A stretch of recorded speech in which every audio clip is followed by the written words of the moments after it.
Kevin Feige recently held a press conference where he highlighted a lot of major news for the MCU and where the future can go.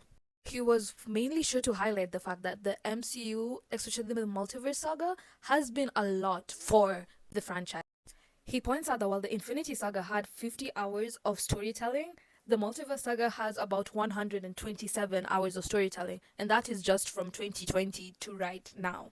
He reflects that with the Disney Plus shows and the movies, a lot of people have started to feel like Marvel and keeping up with it is more like homework rather than for enjoyment. And he highlighted this so that he could tell people that Fantastic Four is a no homework required movie and they do not have to prepare in any way.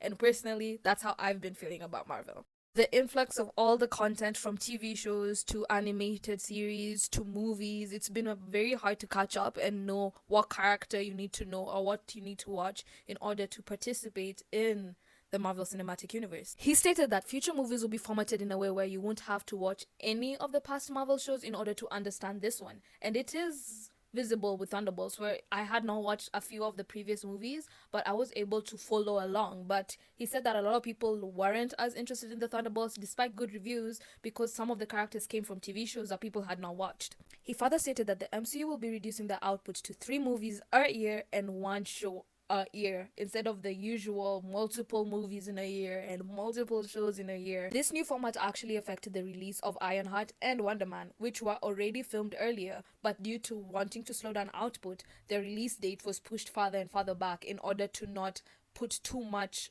content into our screens, which I think was a very smart decision. Kevin Feige, able to see that Marvel had spread itself too thin with all the few executives that it had, I think is a really smart decision, and it shows that Marvel is finally starting to see what everyone was saying, that they were overdoing it and they were ruining something that was really good and had taken over our cultural space. Here's to hoping that the reduced amount of Marvel shows and Marvel movies means that there will be more quality and more interesting things put out by the Marvel Cinematic Universe, and Marvel Studios might be able to bring back the oomph, especially now that it's in competition with DC Studios. See part 2 for the rest of the interview and what else he had to say about the Marvel Studios, from Fantastic Four to Superman comparisons.